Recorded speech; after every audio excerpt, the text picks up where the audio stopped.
Se você puder, abre comigo a sua Bíblia em 1 Coríntios, no capítulo 1, e o versículo 10.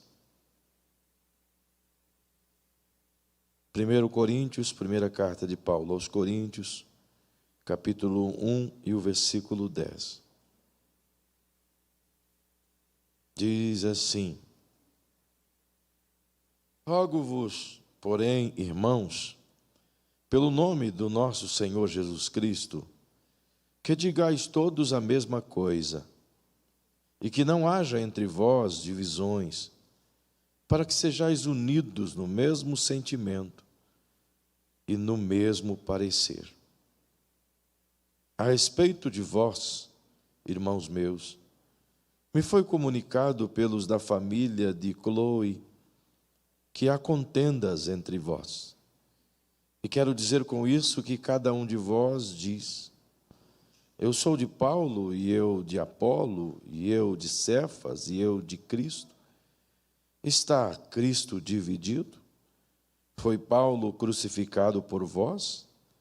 Ou fostes vós batizados em nome de Paulo? Amém. Vamos nos ater a esses versículos, embora o capítulo não termina aqui.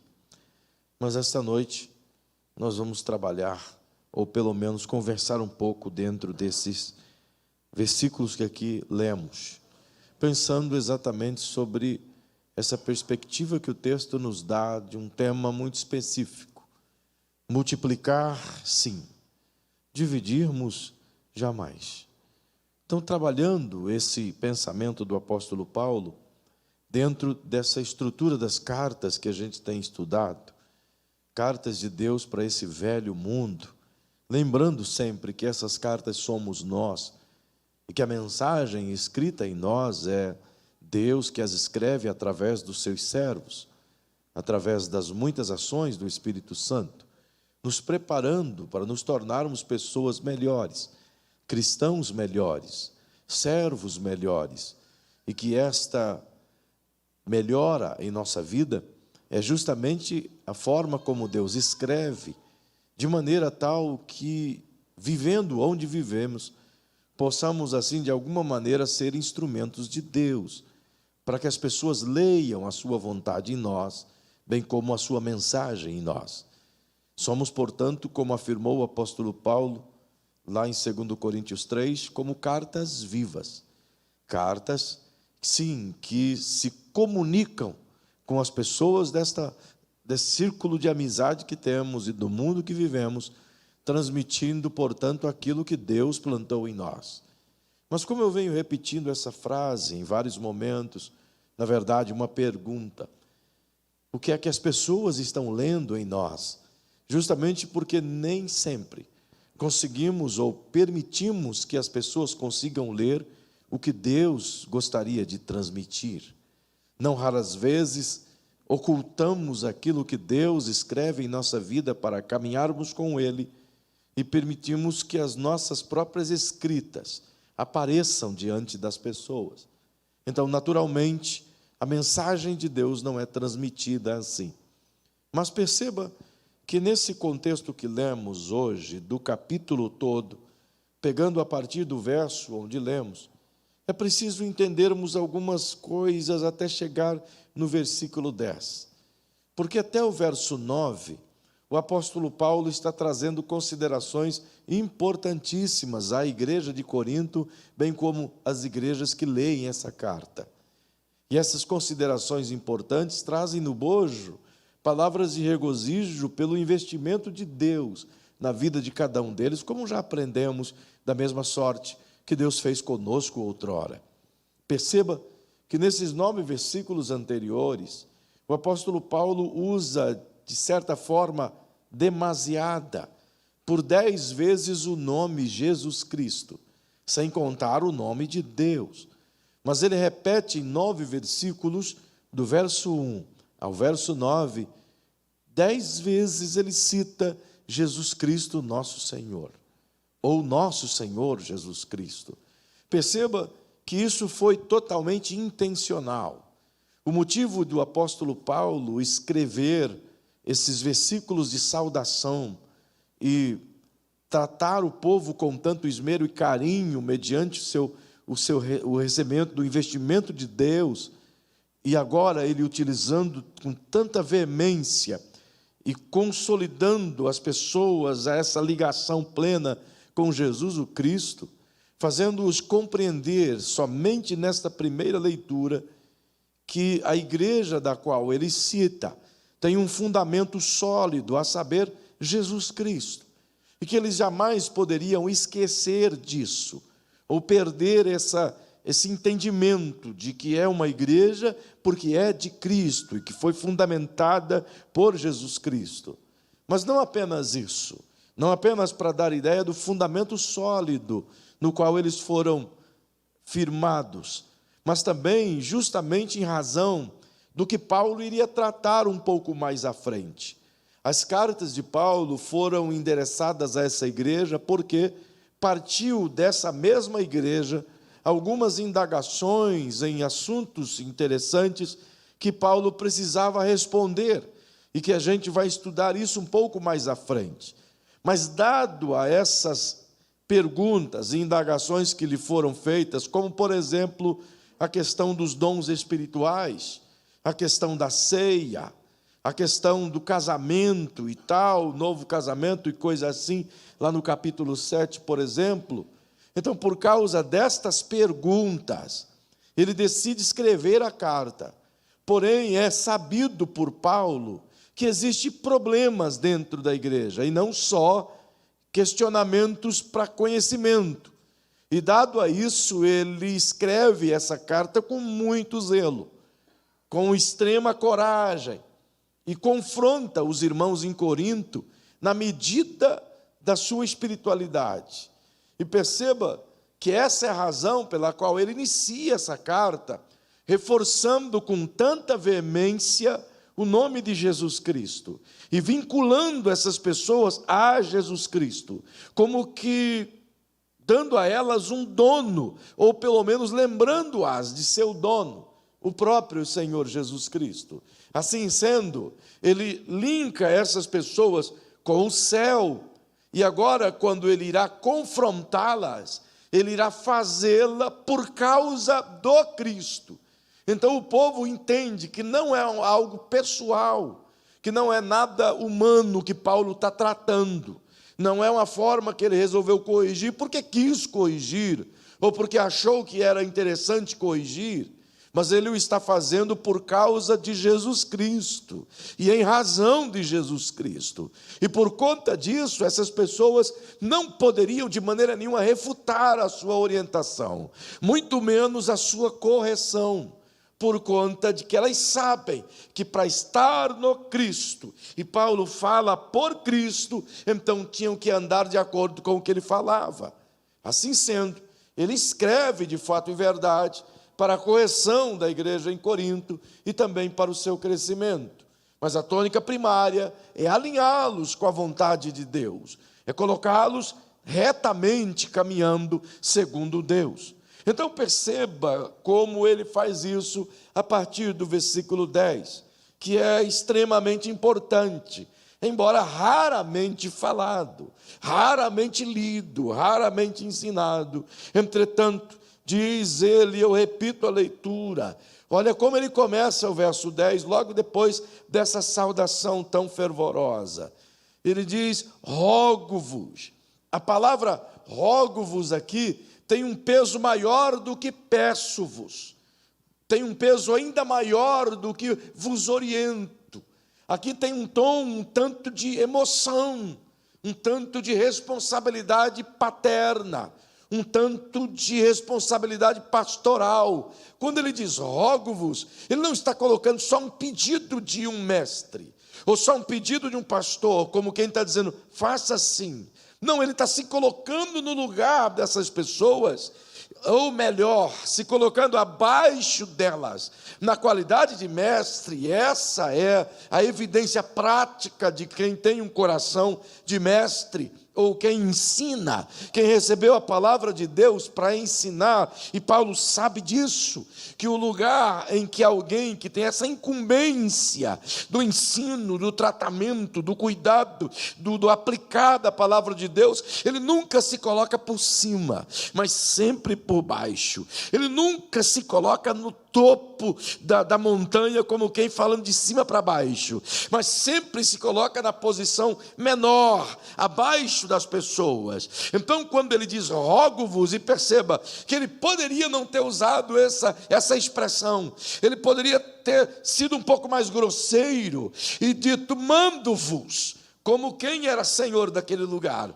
mas ele se coloca na qualidade de servo, primeiramente servo de Jesus, e secundariamente, por causa de Jesus, servo das pessoas, logo abaixo delas. E esse é o princípio, até porque quem é mestre não precisa anunciar que é mestre. Quem sabe não precisa ficar batendo no peito que sabe. Quem ensina não precisa ficar chamando o holofote para si, dizendo que ensina. Ele simplesmente se coloca, até porque quem ensina nunca fica chamando para ter alunos, mas alunos que buscam em quem aprender. Essa é a tônica que Paulo está a dizer. Por isso ele diz, rogo-vos. Essa é a ideia. Parte do princípio. Você, quando estudava, e eu também, o professor não ia em casa ensinar a gente ia na escola. E se a gente não for na escola aprender, logo, o professor não irá nos ensinar. Se a gente não arrancar do professor a matéria, logo, obviamente, não iremos aprender.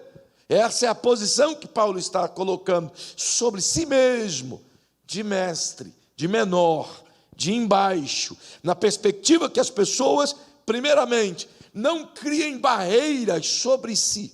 Até porque, se ele fosse no contexto grosseiro, dizendo, mando-vos, a primeira coisa que o povo geraria é um bloqueio. Manda quem? Por que manda? És tu nosso Senhor? És tu o nosso Deus? És tu o nosso superior? É por isso que ele repete 10 vezes, por causa de Cristo, rogo-vos, ensinando-nos o tom da educação, que todas as vezes que a gente for, ainda que mandar alguém fazer alguma coisa, ao invés de dizer, estou mandando fazer, eu estou pedindo fazer, você quebra a barreira. Paulo está ensinando a gente como um grande se porta diante do pequeno. Um grande não se porta porque é grande. Um grande se porta pequeno porque se faz pequeno. Entende? E a grandeza de alguém que tem todo esse nível de entendimento, de ensino, segundo Paulo, é vista quando ele se coloca na qualidade de menor, de pequeno, diante de todos. Ora, é uma cortesia, mas não tirou sua autoridade. Ele preparou todo esse caminho e fez as pessoas entenderem que ele não fala por si, mas fala pelo Senhor. E se ele roga a estes pelo Senhor, colocando-os em um tom de importância, o peso da obediência é maior. Se ele simplesmente manda, obedece, não obedece, obedece, não obedece. Mas se ele diz, rogo-vos, num tom de autoridade, mas ao mesmo tempo se colocando abaixo, ele compromete as pessoas por causa do Cristo. Então agora elas não desobedecem a Paulo, mas desobedecem o Cristo. Elas não andam mais por causa de Paulo, mas por causa do Cristo. É se colocar no lugar em que ele sabe que ele deve estar. Perceba que além de jogar nesse nível de humildade, de caminhar dentro dessa dinâmica na perspectiva de se parecer com Jesus, afinal de contas, se tem alguém que desceu o nível de autoridade para caminhar conosco no nosso nível, esse alguém foi Jesus.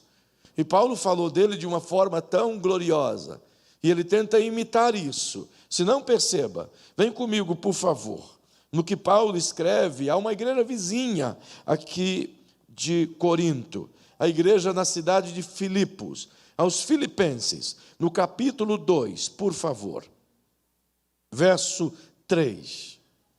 Nós iremos voltar um pouco aqui posteriormente, mas o verso 3 agora.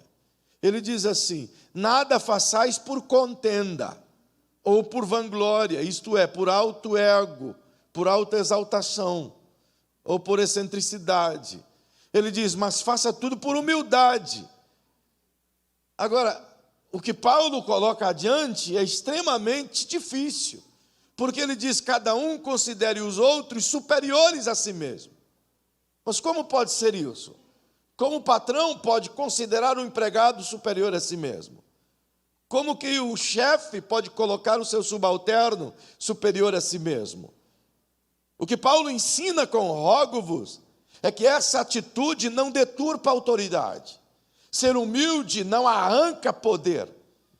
Agir com humildade não deturpa e nem tampouco frustra sua autoridade. Ao contrário, ela enobrece a autoridade. Ela engrandece quem se coloca no grau de humildade. E ele não está dizendo isso sob um prisma de ordenança, mas de um princípio básico de quem vive o Cristo, ou de que o Cristo vive em si.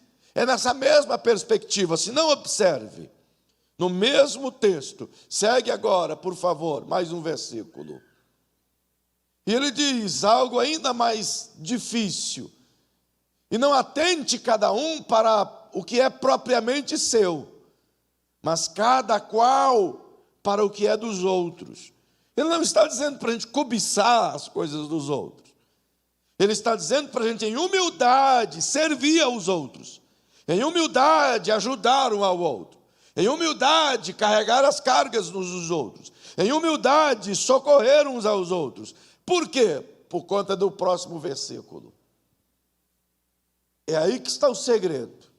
E ele diz: de sorte que haja em vós o mesmo sentimento que houve também em Cristo Jesus. E qual é esse sentimento? Ele explica isso de modo tão poderoso, que sendo forma de Deus, ele não teve por usurpação ser igual a Deus. Antes, ele esvaziou-se de si mesmo. Além de esvaziar-se de si mesmo, Jesus veio à terra na forma mais humilde do seu ser, como homem. E humilhou-se mais ainda, vivendo na forma de servo, ou mais baixo nível da servidão, e morrendo a morte, que é morte de cruz. Perceba que essa é a expressão que Paulo ensina acerca da sua atitude para com Coríntios. Não é uma atitude de jogo de cintura, não é uma atitude de boa educação apenas, é uma atitude de quem está disposto a viver o Evangelho em todas as etapas da vida e fazer com que o Cristo apareça em todos os momentos do seu caminhar. Por isso ele diz: rogo-vos, nessa intensidade de amor e de cuidado. É uma ação de graça para com essa gente. Perceba que além de Paulo dizer com tanto gracejo, e eu me lembro de um texto agora, e eu preciso citá-lo, e eu quero convidar você para ver isso, por favor. Lá no Evangelho de Mateus, uma atitude de Jesus que eu acho que o Paulo aprendeu de maneira tão gloriosa. Isso é poderoso. No Evangelho de Mateus, no capítulo 20, vamos ver lá no versículo 24. O que trata essa cena? É a conclusão da parte onde 2 discípulos de Jesus foram abordar o próprio Jesus, que antecedente a isso, sua mãe o fizeram o caminho, e ela pediu para que Jesus abençoasse, sendo que cada um deles pudesse ser um ministro de um lado, outro ministro do outro, os principais no reino de Jesus. Então a resposta de Jesus foi interessante, mas o verso 24 diz assim: quando os 10 ouviram isso, se indignaram contra os 2 irmãos. Deixa eu explicar isso aqui. Sabe por que os 10 discípulos ficou bravo com os outros 2, o João e o Tiago, porque foram falar com Jesus? Porque eles também queriam. Não é porque estavam por outra razão, é porque eles se sentiram traídos. Eles diziam: peraí, só eles e nós. Essa é a razão. Então Jesus responde assim. Então Jesus, chamando a si, disse: bem sabeis que os governadores dos gentios os dominam, isto é, está falando da gente, e que os grandes exercem autoridade sobre eles. Não será assim entre vós. Pelo contrário, todo aquele que entre vós quiser tornar-se grande, seja vosso servo. E quem dentre vós quiser ser o primeiro, seja o vosso escravo. Tal como o Filho do Homem não veio para ser servido, mas para servir e dar a sua vida em resgate de muitos. Uau! Ele está dizendo assim, não copiem o modelo que vocês já têm aí no mundo. Não é esse perfil de liderança. O liderança que eu vos ensino é um outro perfil. Não é em cima, é embaixo. Não é se achando, é se diminuindo. Não é aparecendo, é se escondendo. Não é buscando a glória para si, mas é servindo. Uau, totalmente diferente. Por isso o apóstolo Paulo usa essa expressão, rogo-vos, de humildade, de servidão, de diferente do mundo. Se fosse um líder, um governo ou qualquer outro líder do modelo anterior a Paulo, como estaria aqui a expressão? Ordeno-vos, mando-vos, determino-vos. E essa é a palavra boa do momento, determine, né? Determino-vos que façais assim. Não é assim que Paulo entendeu segundo o Cristo. Por isso rogo-vos. Traduzindo em miúdos, ao invés de falar com grosseria, falemos com amabilidade.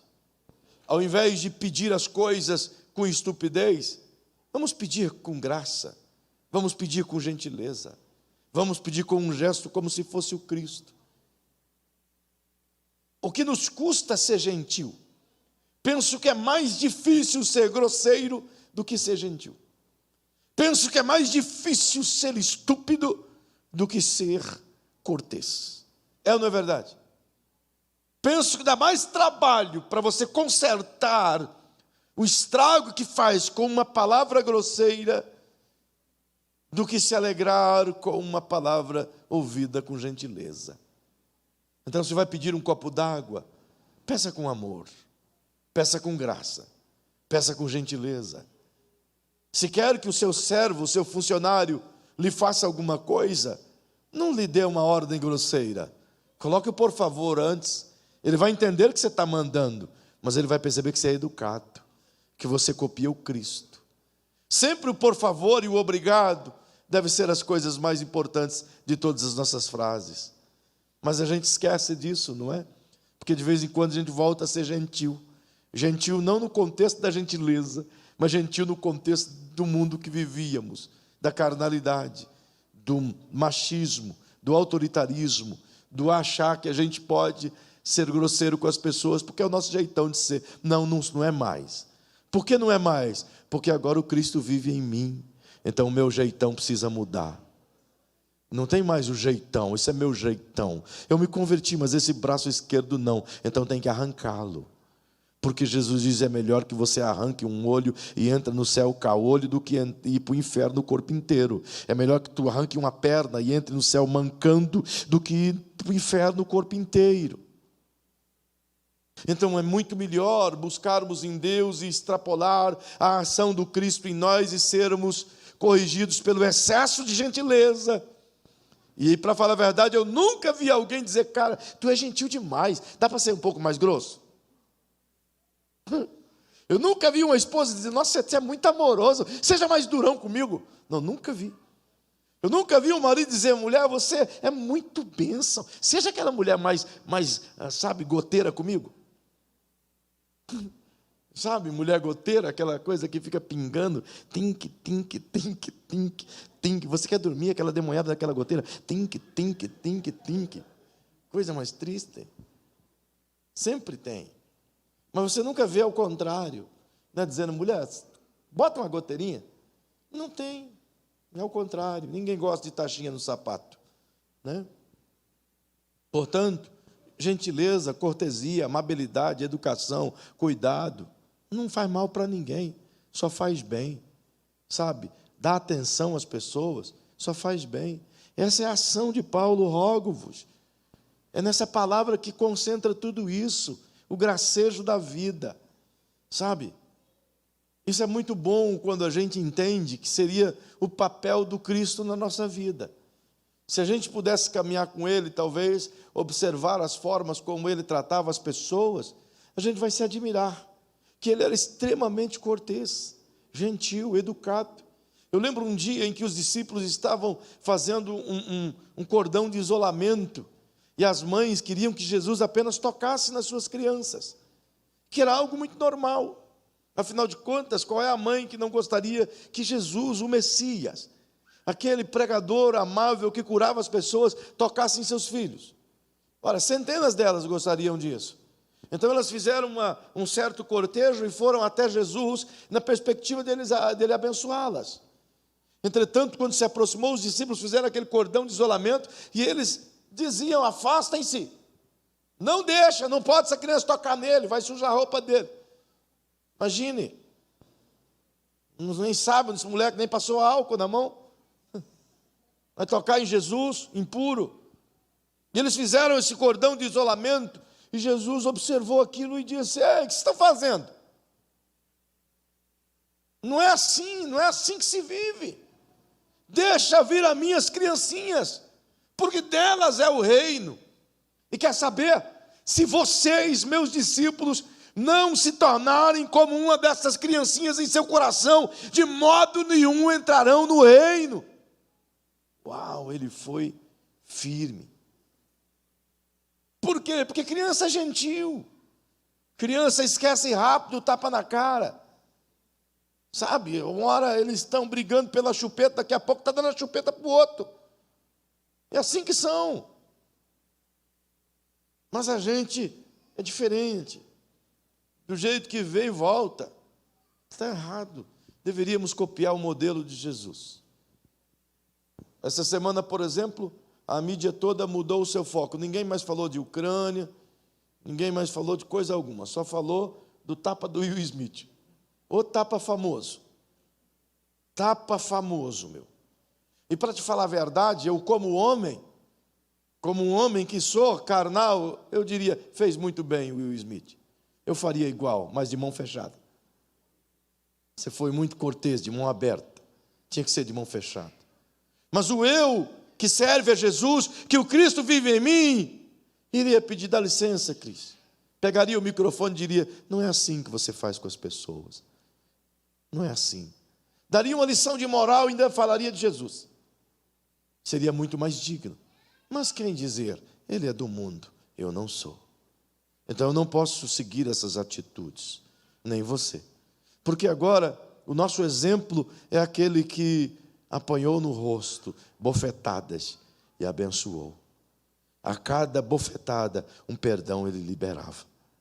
Alguém que chegou com a espada para tentar lhe ofender, lhe machucar, e Pedro ousadamente saca de sua espada. Eu não sei nem que tamanho era a espada do Pedro, só sei que ele não tinha uma mira boa, porque ele mirou o pescoço, mas acertou a orelha. Eu não sei se ele pensou que o cara andava assim, né? Eu estava deitado, que ele tinha que passar assim, e não assim, porque se quer o pescoço tem que ser diferente.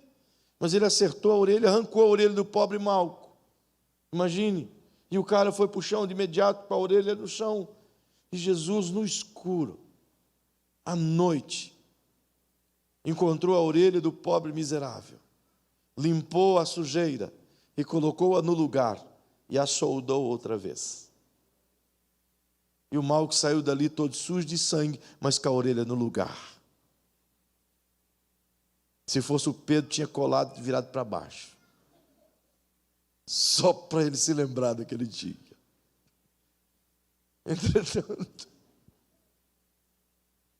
Entretanto, a nossa cordialidade nunca é demais. Mas deixa eu caminhar um pouquinho. Ele diz: rogo-vos. E a palavra, porém, que ele diz aqui no grego, essa palavra tem um significado muito importante, que quer dizer vida que segue. Veja, toda vez que porém aparecer, sempre quando ela trata de terceiras pessoas, ela está tratando de vida que segue, sempre. Então, como quem quer dizer, eu estou chamando vocês para seguir a vida, mas seguir de maneira diferente. Eu estou chamando vocês para fazer um ponto de ruptura com o que vocês estão fazendo até agora. E a vida vai continuar, mas que ela continue de maneira diferente. Que ela siga de maneira diferente. Que ela tenha condição de mudar a partir desse momento em que eu vos falo. E por que Paulo coloca o porém? Porque é muito difícil as pessoas serem confrontadas com algo que elas costumeiramente fazem e de imediato dar ouvido de bom grado. Geralmente passam a deixar de fazer quando aquilo as prejudica. Mas quando aquilo não as prejudica, continuam fazendo igual, ainda que seja corrigidas. E quando ele diz vida que segue, ele está dizendo, gente, não sejam apenas ouvintes, mas sejam ouvintes praticantes. Sejam ouvintes que ouçam a orientação e decidam fazer diferente. E é interessante isso, porque a Bíblia mesmo ela se completa quando trata das questões mais pessoais e de todas as outras coisas da nossa vida. Afinal de contas, quantos de nós já foi aconselhado de alguma maneira e insistimos naquilo que a gente achava que era o certo que a gente tinha que fazer e tropeçamos no caminho? E depois a gente olha atrás e diz, por que é que eu não ouvi aquela orientação? Decidimos ir o porém, mas da forma nossa.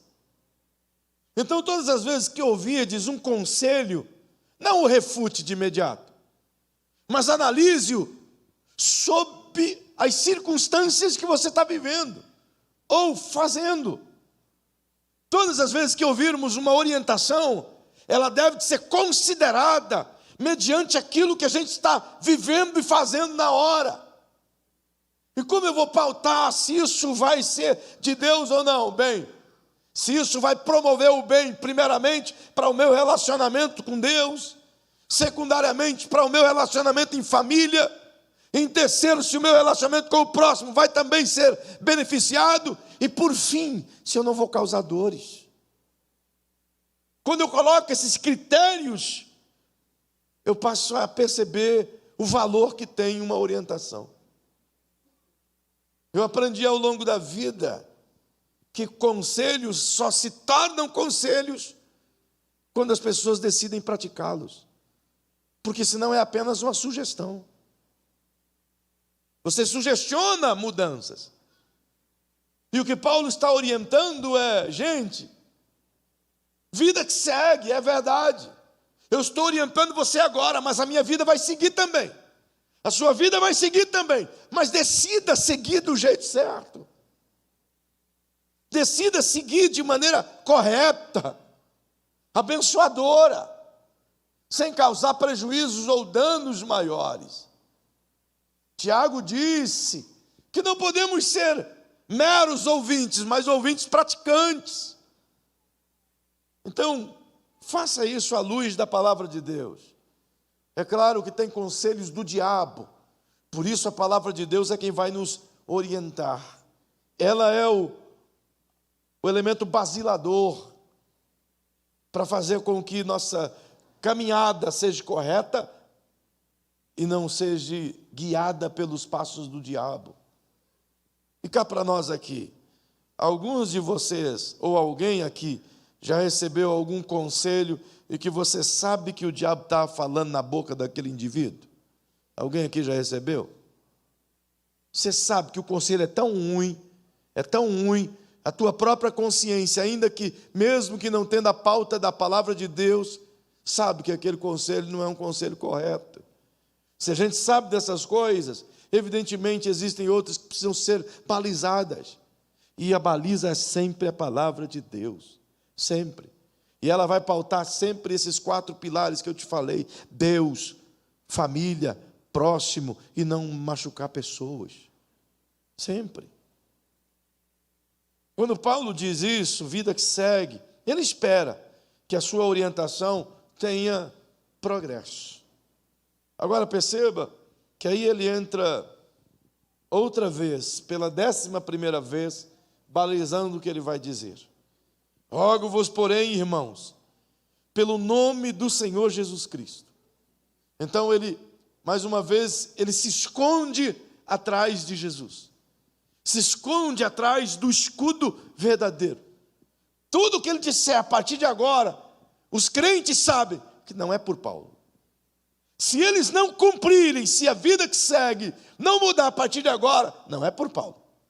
Eles estão rejeitando uma orientação segundo Cristo. Então, quando eu leio a palavra de Deus e sou por ela repreendido, e decido não segui-la, eu estou rejeitando a palavra do Cristo. Logo, as consequências são minhas e conscientes. Então, perceba isso. Ele diz, misericórdia, que digais todos a mesma coisa, continuando o versículo. A partir do escudo, ele inicia a sua repreensão dando uma orientação. Rogo-vos que digais todos a mesma coisa. Por que ele está a dizer isso aqui? Porque ele sabe que tudo que é divisão, cisão, separação, discussão, contenda, começa com palavras. Você já viu um mudo discutir?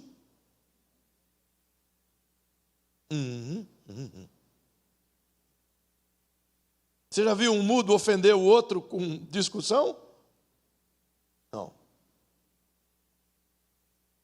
Toda vez que eu libero uma palavra desconectada daquilo que é o elemento basilador, eu posso estar provocando uma cisão.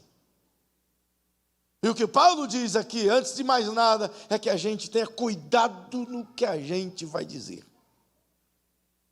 Cuidado com o que vai sair da nossa boca.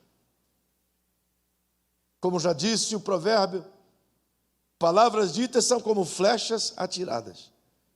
Elas não voltam mais à aljava. Impossível. Eu tenho aprendido que eu tenho que fazer tudo aquilo que eu não me arrependa e precise voltar. Porque existem coisas que você faz e você não pode mais voltar atrás. Que não vai dar conserto. Existem palavras que a gente diz que elas nunca mais perdem o seu ressoar. Existem verbos ou frases que cita em diálogos com alguém, que mesmo que um perdão seja liberado posterior, mas o ressoar sempre fica.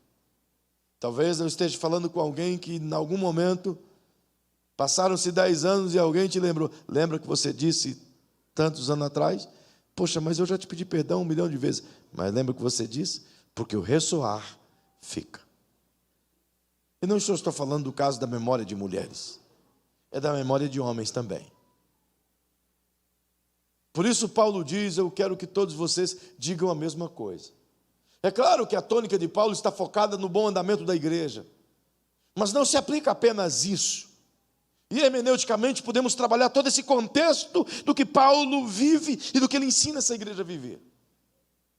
Dizer todos a mesma coisa no sentido de concordância, no sentido de saber o que vai dizer. Por quê? Porque aqui à frente, no verso 11, ele vai dizer alguém da família de Cloe, ou Cloé, como diz algumas versões, tem me informado que há contendas no meio de vós. E o que é contenda? O que é contenda? Contenda não é apenas uma discussão de duas pessoas. Contenda é quando envolve 1, 2, 3, 4, 5, mais pessoas. Quando 2 pessoas destravam suas línguas, é uma discussão que geralmente termina em briga, descontentamento e divisão. Mas uma contenda provoca cisões maiores ainda. E buracos tão grandes que não tem terra para cobrir. Por isso ele está dizendo, cuidado. Porque o que vem pela frente é pior e você não vai conseguir apagar esse fogo. O próprio Tiago diz na sua carta que a língua do ser humano, ela é uma peçonha mortal. Ela pode incendiar uma floresta inteira com uma pequena palavra. Por isso Paulo enfatiza de primeira mão a importância das pessoas concordarem no que falam. E perceba que ele diz: e que não haja entre vós divisões. Evidentemente, a divisão acontece quando a discordância toma o espaço. E quando essa discordância é verbalizada, ela cria vida. Enquanto é apenas objeto do teu pensamento, pode ser controlado. Mas do momento em que verbaliza, já não pode ser mais controlado. Quando duas pessoas dialogam, ou discutem, ou conversam sobre alguma coisa específica, e que compete um acordo entre ambas, enquanto estão apenas pensando mal uma da outra, ainda é controlável. Mas quando esse pensamento se torna palavra, ele se tornou uma ação. Então ele atinge o alvo, ele machuca, ele ofende e provoca cisões gigantescas. E por isso Paulo diz na sequência do texto: não haja entre vós divisões. E deixa eu pensar aqui com vocês de maneira breve sobre essa questão. Obviamente que você sabe que a palavra divisão, do que ela significa. Em síntese, nada mais é do que duas visões. E em todo momento, quando você percebe duas visões em seu ambiente, não vai dar certo. Vamos começar sob o prisma de igreja, que é a tônica principal ou primária da vida de Paulo. Toda igreja, ou toda empresa, ou todo segmento, ou toda instituição, ela tem uma visão. E a partir do momento em que ela tem uma visão, todos que estão centrados nessa instituição, ou nesse organismo, para que cresça, precisa caminhar nessa mesma visão. Que do momento que naquela mesma instituição, outra pessoa tiver uma visão diferente, e a ensinar ali dentro, vai causar uma divisão. Duas visões. E disse Jesus que casa dividida não prospera. Alguns anos atrás eu escutei a frase bonita, até parece poética, dizendo que é preciso dividir para multiplicar. E eu consigo discordar de maneira radical dessa frase com base na palavra de Deus. Porque toda divisão é uma divisão e nunca multiplicação. Toda multiplicação acontece com base em fundamento, em uma plantação sólida, em um regar contínuo, em um cuidado permanente, em uma colheita produtiva. Toda multiplicação se dá quando você segue passos efetivamente bem fundamentados. Mas divisão só precisa de uma decisão. É totalmente diferente de uma multiplicação. Uma família se multiplica porque ela se fundamenta na solidez do seu casamento. É por isso que disse Deus: deixará o homem seu pai e sua mãe, e unir-se à sua mulher, e ambos serão uma só carne. E nesse contexto todo ele disse: multiplicai-vos, porque fundamenta-se no casamento. Mas divisão não tem fundamento, tem decisão. A decisão de caminhar segundo a própria visão. E aí já vai entrar numa questão de insubmissão ou submissão, ou coisa parecida, e que a gente vai tratar outro dia, não agora. Mas partindo desse princípio básico de duas visões, Paulo está a dizer que a igreja que possui, no caso aqui, 4 vertentes, se não corrigir, a tragédia é iminente. Por isso ele afirma mais embaixo que alguém diz: olha, eu sou de Paulo, uma visão. Outro diz: não, eu sou de Pedro, outra visão. Outro diz: eu sou de Apolo, outra visão. E um outro ainda diz: eu já sou diferente de todos vocês, eu sou de Cristo.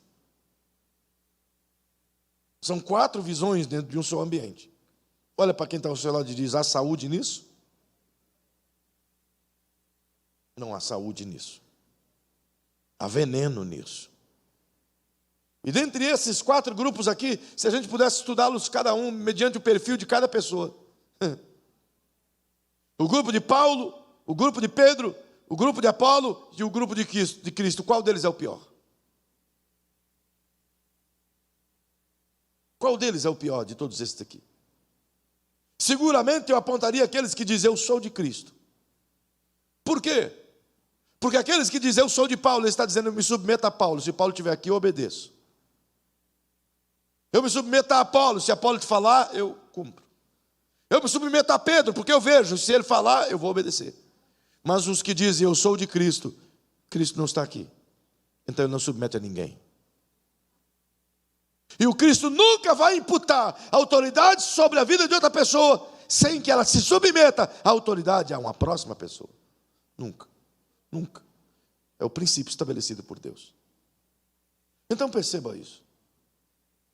Se ele diz, não haja entre vós divisão, ele está dizendo à igreja, vocês devem caminhar unidos. É por isso que à frente ele diz, eu gostaria que vocês tivessem todos a mesma maneira de pensar. Tivessem e andassem todos no mesmo sentido. O que ele está dizendo? Que tem que ser todo um bando de gente quadrado, que não tem pensamento próprio. Um bando de gente alienado, que não é inteligente e não consegue conceber ideias. Não, ele não está dizendo isso. Ele está dizendo que no que concerne a palavra de Deus, tenham todos uma linha de pensar. Ele está dizendo no que concerne em servir a Deus, de maneira ética, moral, justa, prática, como a carta que anuncia Cristo ao mundo, seja de igual modo assim. O que ele está dizendo é que não seja uma carta rebuscada, mas que seja uma carta lida e entendida por todos. Porque, afinal de contas, se nós, como igreja, e eu não estou dizendo isso da Boas Novas, e abro um parênteses para dizer que esse é o problema de mundo. E talvez eu seja caçado entre muitos pastores por causa disso, mas Deus nunca criou denominação. Quem criou denominação foi homens. E quer saber? Denominação não é coisa de Deus. Coisa de Deus é igreja, pessoas. No céu não entra grupos distintos, no céu entra uma igreja, pessoas. Quem tem membros são instituições. O reino não tem membros, só tem filhos. Mas nós tratamos isso institucionalmente por conta de legislações e tantas coisas mais. E foi assim que criaram, então a gente se submeteu a isso. Mas se a gente pudesse mudar, como seria bom. Mas quem é que vai colocar na cabeça das pessoas? E tudo bem. O grande problema é que por conta dessa ideia medíocre, pastor Joseph, então eu não gosto que você venha ao culto de camiseta de botãozinho do padre Marcelo Rossi. Então, por conta que você não vem, eu já não quero mais estar aqui debaixo do seu pastorado e eu vou abrir uma bem na frente da tua igreja, a igreja dos camisa de gola. Sabe, Josué?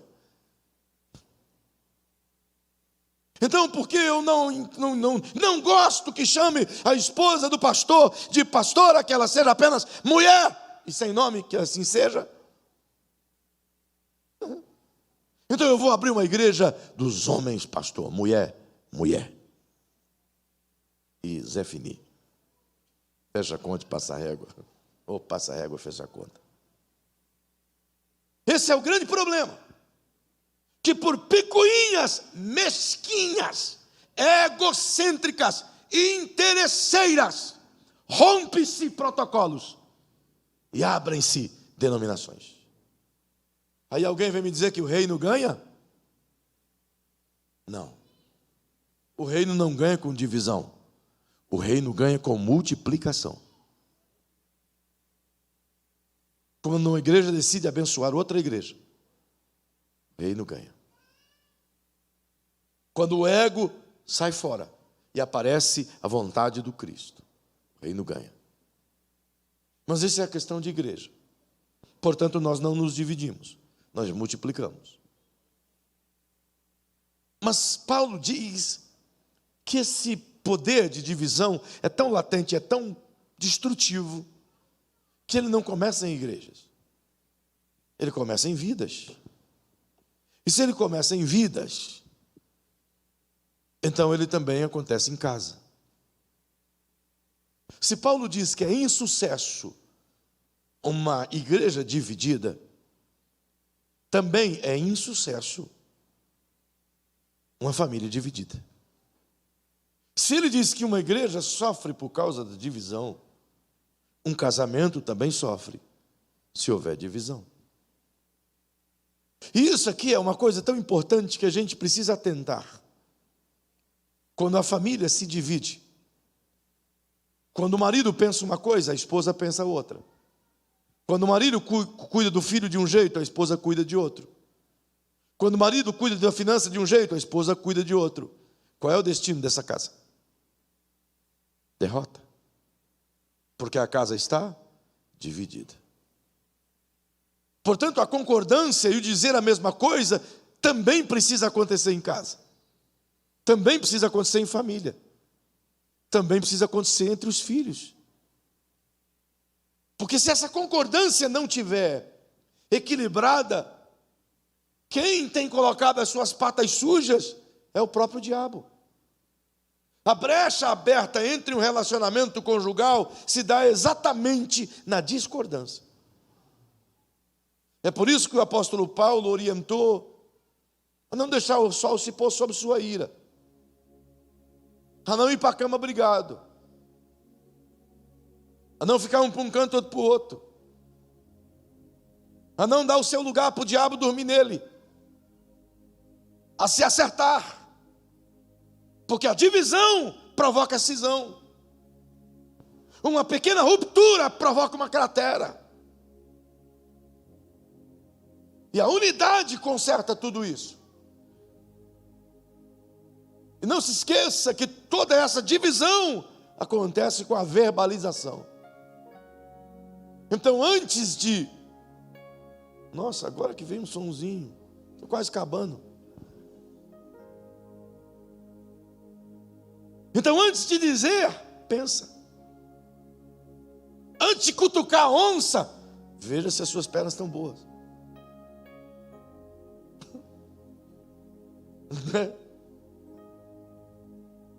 Porque o diabo trabalha nesse universo. Todo casamento cujos pensamentos não são únicos, o diabo plantou a semente da discórdia e ela vai crescer. E como faz para consertar isso? Simples. Primeiro é consertar a origem das palavras. O que te fere por dentro? O que te machuca? O que irrompe um contra o outro? E isso de um diálogo sem discussão. E às vezes é verdade, rupturas acontecem no relacionamento. Tem dia que o cara amanhece zoado.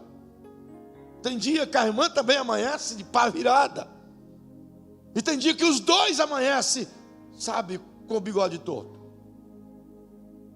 E o dia que os dois amanhecem com o bigode torto, se aproximar, pode até dar raios, trovões, tempestade, sabe? Sei lá. Só falta alguém vir voando numa vassoura. A sogra. Não, ela não vem de carro. Perceba que é necessário corrigir. E conhecer um ao outro. Para que essas palavras não desejáveis não sejam liberadas. Porque elas que provocarão a divisão. E não se enganem. O diabo designa todo dia agentes malignos para ficar ao nosso lado, em derredor, procurando uma brechinha. A Bíblia diz que ele anda em derredor, procurando a quem ele possa tragar. Sabe aquele demônio com a casca de banana? É esse aí. O tempo todo ele está com a casca de banana, tentando achar um jeito de onde você vai pisar em falso, para ele jogar a casca de banana. Só para você cair e olhar para trás. E alguém vai estar rindo de você. E justamente aquela hora que você não queria que ninguém risse. A divisão não acontece quando tudo está bem. A divisão acontece justamente quando os problemas precisam de parceiros, não de inimigos. A divisão acontece quando precisa unir forças e não confrontá-las.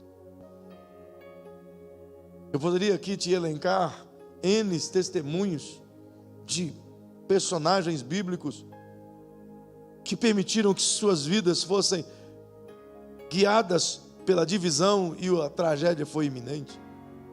Mas eu poderia citar de maneira rápida, como o próprio Adão, o pai da divisão. Os dois estavam no lugar da unidade, mas a cabeça de um estava num lugar, a cabeça da outra estava em outra. A Eva só verbalizou aquelas palavras para a serpente, não foi porque a serpente obrigou ela a dizer aquilo, é porque o pensamento dela estava naquilo. Ela só pensava naquilo. Portanto, divisão. Se você olhar o comportamento do Isaac e da Rebeca, uma família dividida. O Isaac cria o Esaú de um jeito, a Rebeca cria o Jacó de outro jeito. Até na velhice, divididos. Toda família dividida cai em desgraça. Se lembra do Ló? Para começar, ele escolhe as Campinas ao invés de caminhar com Deus. Escolhe Sodoma e Gomorra ao invés de seguir a Deus. E quando sai de Sodoma, sua esposa prefere Sodoma dividida. Olha Israel em Números 14, dividido. Um pouco do povo de Israel queria entrar na terra prometida para lutar. O outro povo queria voltar para o Egito, divididos. Outra vez Israel, na pessoa de Roboão e Jeroboão, um puxando para um lado, o outro puxando para o outro, irmãos, dividiu a nação. Rupturas, derrotas. 240 anos depois, Israel foi destruído por completo. Derrotas. E quantas famílias você conhece divididas? Destruições iminentes por conta de pequenas rupturas. Sabe? Uma grande barragem não se rompe de repente. Ela vai rompendo porque vai achando fissuras. Palavras são como fissuras em uma barragem. Podem provocar um estouro. Por isso o apóstolo Paulo nos ensina a corrigirmos isso em todos os aspectos. Por isso Malaquias disse que no tempo do Cristo iniciaria uma onda de liberdade que levaria à conversão do coração dos filhos aos pais e dos pais aos filhos, para não haver discórdia. E permita tentar contextualizar e a gente orar agora. Gente, esse é um tempo de discórdia tão gigantesca, onde o que mais se prega em todas as mídias desse mundo é essa falsa liberdade, essa falsa democracia. E essa sensação de que você pode tratar as pessoas como você bem quiser. Indivíduos literalmente vivendo nas suas individualidades.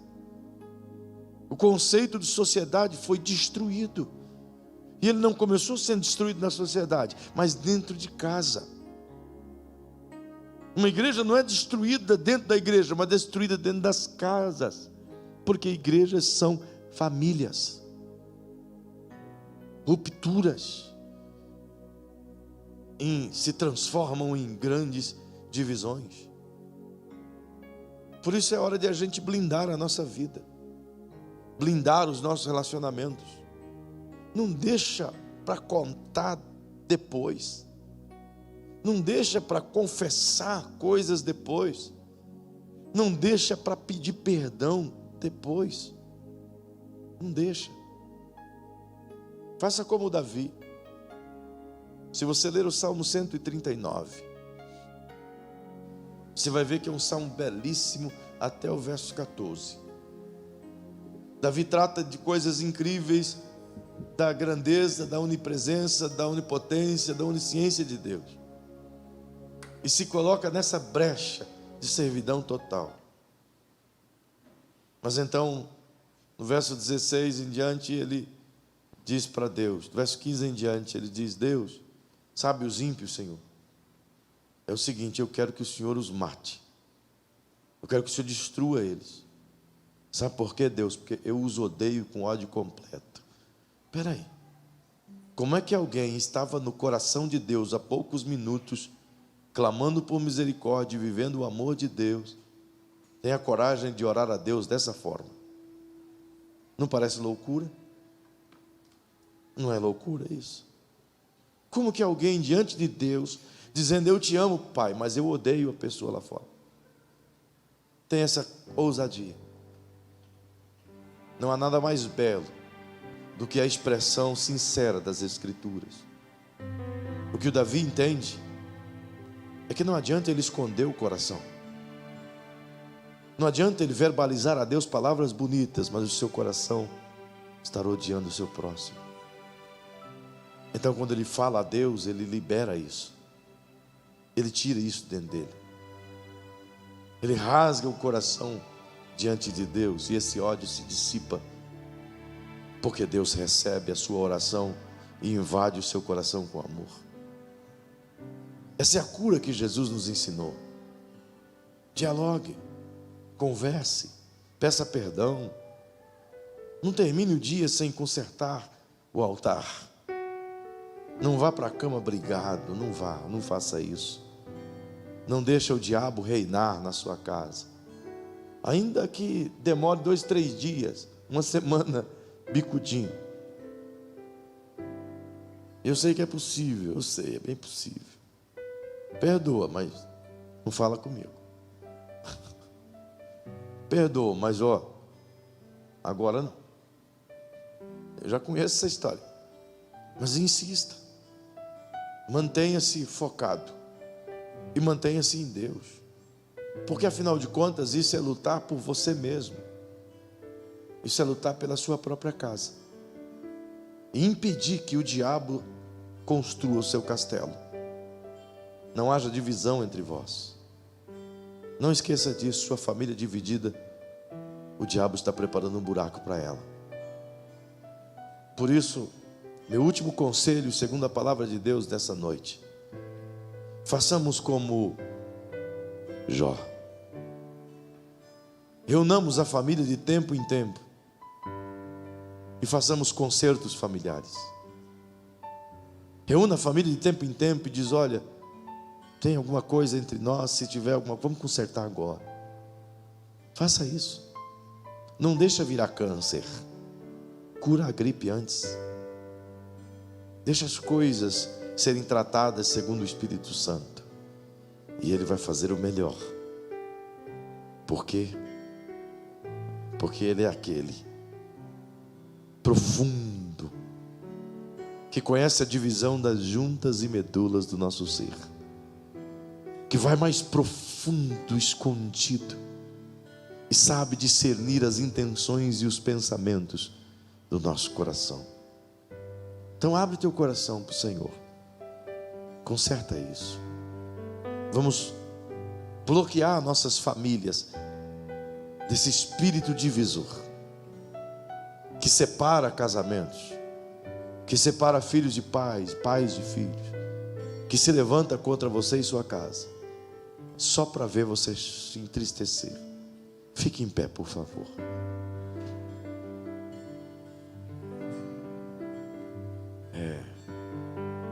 É o que essa canção que está sendo tocada diz. Eu recebi um coração do Pai, um coração transformado. Esse é o nosso coração hoje, né? Antes éramos amargurados, briguentos, violentos, cheios de ira, de contenda. Desejávamos o mal do próximo. Era um coração escuro, né, Douglas? Mas o Cristo nos achou, transformou o nosso coração de pedra em um coração de carne, sensível e emocional. para que assim possamos compreender como Ele é.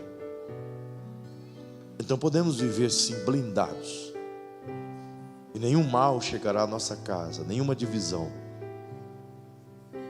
nenhuma dessas sementes malignas achará espaço para crescer, porque nossa casa é blindada pelo Espírito Santo. Feche seus olhos. Pai, em nome de Jesus, em um tempo onde o mundo, Senhor, aplaude o fracasso da família, em um tempo onde as forças satânicas têm se apropriado de símbolos, de inspirações, de movimentos que eram saudáveis, e hoje nessa apropriação tem conduzido à imoralidade, transformado pessoas em meros objetos de sexualidade, quebrado, Senhor, os grandes valores da vida familiar. E ainda que exista uma luta daqueles que procuram preservar os bons valores, os bons costumes, e muito especialmente a Tua palavra, mas sabemos que estamos debaixo de fogo cerrado, e o inimigo não dorme dia e noite, Senhor. Ele tenta o tempo todo nos provocar a ira, nos levar à discórdia. Ele faz com que maridos ofendam suas esposas por coisas insignificantes. Ele faz com que esposas desrespeitem seus maridos, desonrem-nos por coisas banais. Ele transforma pessoas imorais em gente famosa, de inspiração nacional. Ele inverte os valores, Pai. Ele deturpa os princípios de um conceito familiar. E dessa forma ele consegue atacar a Tua igreja. Ele irrompe contra o Teu povo, não dentro das instituições, mas dentro das famílias, dentro das casas, no coração dos filhos. É por isso que essa noite eu peço a Ti, Pai, com muito temor, por causa desta palavra, e quero começar por mim, e assim em mim toda a igreja na qual me destes a responsabilidade de cuidar. Que sejamos por Ti blindados, Pai, que aprendamos com a Tua palavra a nos guardar, a guardar o nosso coração, para que as setas inflamadas, os dardos inflamados não nos atinja. Ajude-nos a levantar esse escudo não apenas sobre mim, mas sobre a minha esposa querida, sobre os meus filhos queridos, minha nora, sobre essa igreja querida, cada irmão, cada irmã, cada pai, cada mãe, cada casal que está aqui hoje, bem como aqueles que estão em casa ou estão assistindo pela internet, cada um dos que estão conectados conosco, cada filho, cada neto, cada familiar. Paizinho, eu peço que ajude a levantar o escudo da fé, que a partir de então tenhamos a ousadia de blindar o nosso relacionamento, para que, segundo a Tua palavra, não sejamos de maneira nenhuma, Senhor, objetos da discórdia, nem os alvos da divisão, mas que a vida que segue a partir de agora, ela siga nessa batalha um pelo outro, protegendo um ao outro, guardando um ao outro, impedindo que o maligno tenha acesso por causa da liberalidade dos nossos pensamentos dúbios, mas nos torna um só. Que aquilo que o Senhor nos ministra no casamento de uma só carne seja uma verdade em pensamento, e que o Teu nome seja glorificado com as nossas atitudes, em o nome de Jesus. É o que eu te rogo agora, hoje e sempre. Amém.